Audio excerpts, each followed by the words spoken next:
Data, c'est données en français. Il faut se dire que tout est donné. Le signal GPS sur votre téléphone, la couleur de votre manteau sur Instagram, la discussion avec le service client de votre marque préférée.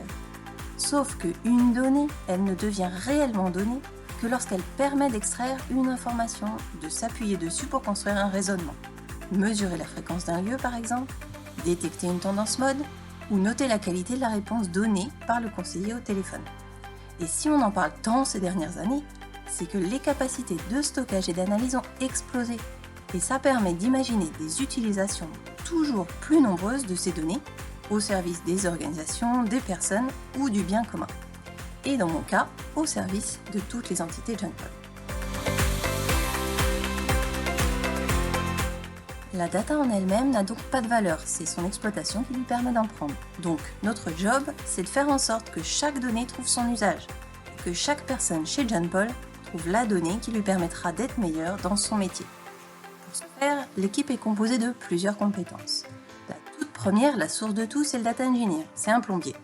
Il met en place la tuyauterie qui remonte la donnée depuis la source jusqu'à notre terrain de jeu, un data lake Snowflake. Ensuite, il y a notre reporting manager.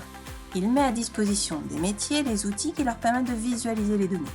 Au lieu d'une longue liste de chiffres, il crée un graphique qui facilitera la compréhension. Là où le reporting constate, le data analyst explique.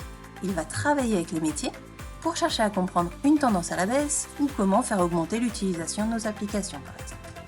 Et enfin, les data scientists, ce sont les personnes qui modélisent.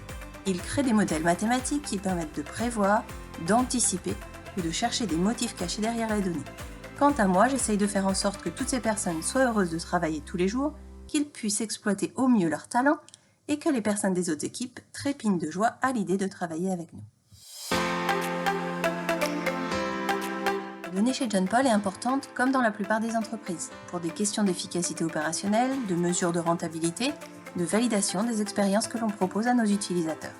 Je crois également à l'utilisation de la data pour casser les silos organisationnels. Rien de mieux que de réunir deux équipes sur des données communes, mais qu'elles exploitaient chacune avec leur prisme auparavant. Là où c'est différent, c'est que le cœur du métier de John Paul, c'est connaître ses clients. Par définition, le concierge ne peut bien faire son métier que s'il connaît la personne qui lui fait une demande. Plus on aidera le concierge à connaître son client grâce aux données qu'on met à sa disposition, plus le client sera heureux. Après quelques mois/années de labeur, nous avons enfin une superbe aire de jeu et des équipiers qui savent jouer avec nous, donc on va jouer avec la data.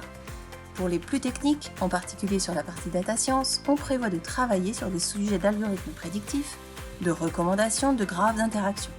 On souhaite compléter nos algorithmes actuels grâce à l'utilisation des données non structurées. C'est pour cela que l'on cherche actuellement un lead data science qui parle NLP couramment, afin de transformer ces données en informations.